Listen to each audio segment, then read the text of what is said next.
So this definitely didn't make the front pages, but I'm going to talk about it because, again, these are the sorts of things that I feel we should be knowing about in the UK. But because there's an agenda, they will never ever say this. So, and this is important because this is doing exactly what the Other Girls Early Years Foundation should be doing. So Invictus Games Birmingham 2027, they are working with the Education Exchange West Midlands alongside regional schools, colleges, multi-academy trusts, and what they've done is that they have confirmed a school's curriculum program that is built around the games, and it spans early years right through to Key Stage 5. The site is going live on the 1st of September 2026, and it's offering ready-to-teach national curriculum resources across maths, English, STEM, art, performing arts, sport, and PSHE. And these have all been designed by teachers rather than handed down as a generic sponsorship add-on. This is the difference between doing things with thought, care, intelligence, and genuine interest and genuine, what's the word I'm looking for? Intention. Yes, genuine intention instead of optics.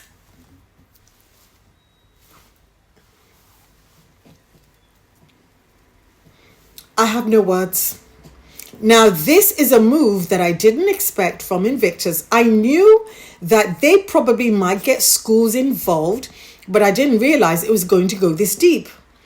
And this is very, very well done. And getting teachers themselves to design the curriculum, adapt to the curriculum, I think that is a stroke of genius. And also it tells you about the intentionality of that particular region, the West Midlands, because as you know, Invictus Games is going to be in Birmingham, and Birmingham is in the West Midlands for those who are outside of the UK.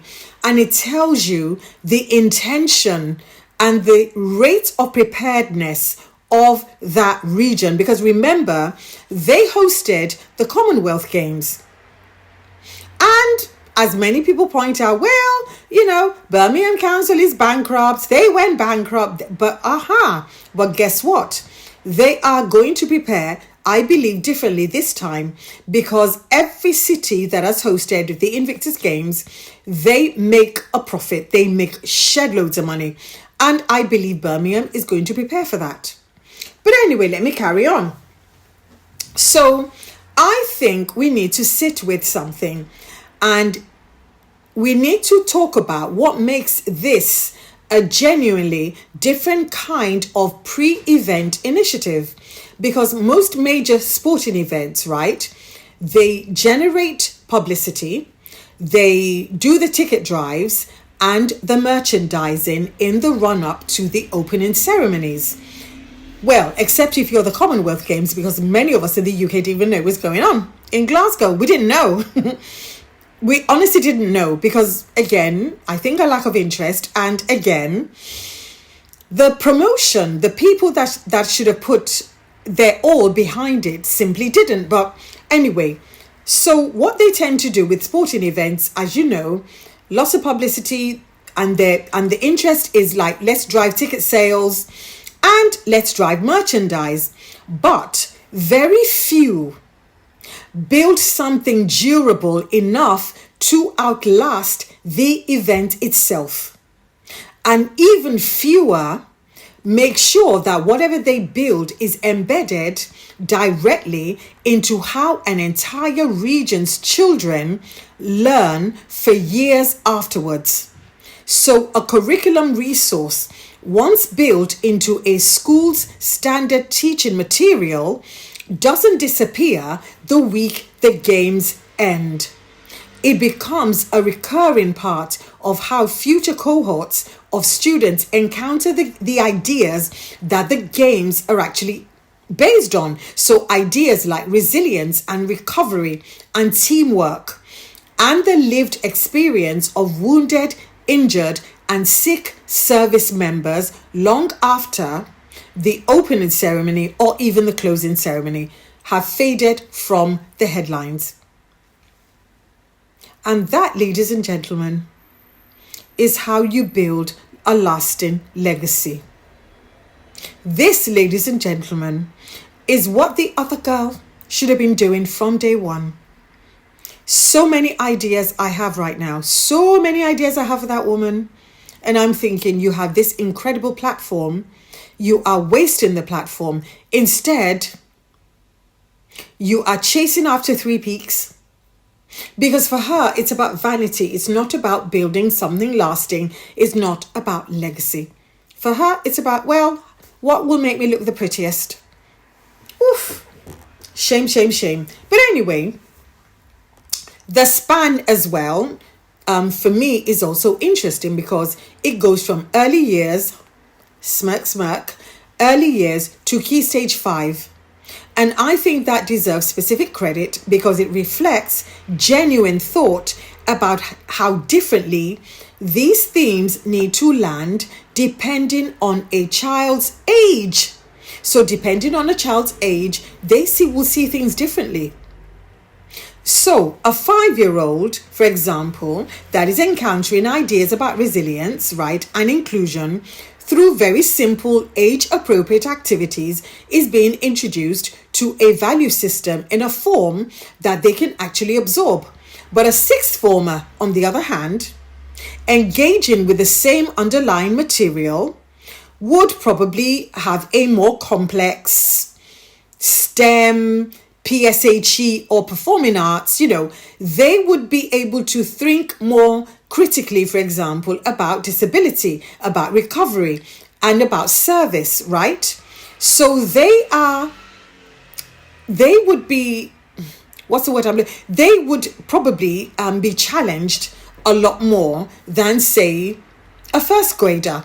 So I think building different material across the different age groups, I think is genius, and I think it's great because that is more difficult to do than, say, for example, I've seen organizations where they produce the one generic resource pack, and that resource pack, as you can imagine, they just, here's a resource pack for all the schools. That doesn't do anything for the teachers because the teachers will then have to then do the work of breaking it down into whatever age group. But this has already been done for the teachers.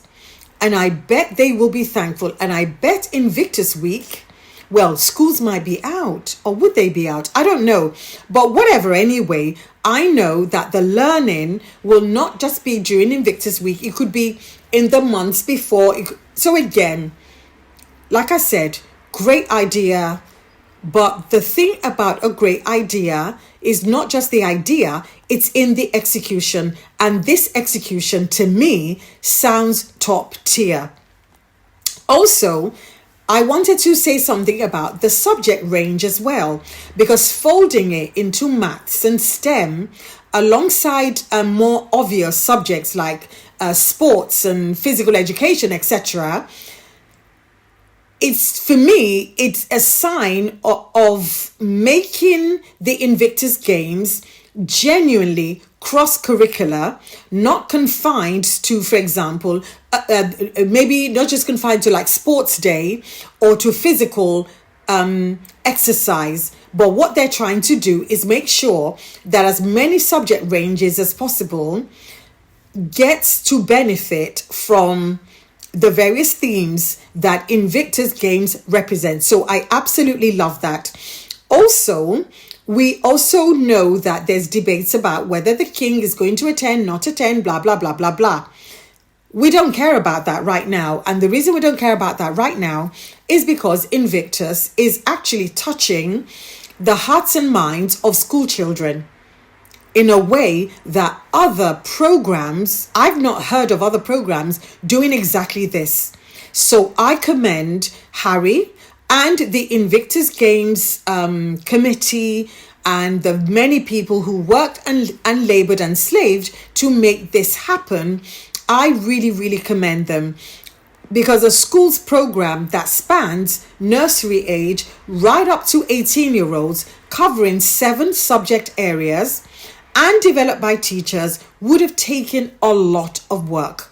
So kudos, congratulations, and well done. And I wish to God that the papers could have given this the due coverage, respect, and treatment that it deserved.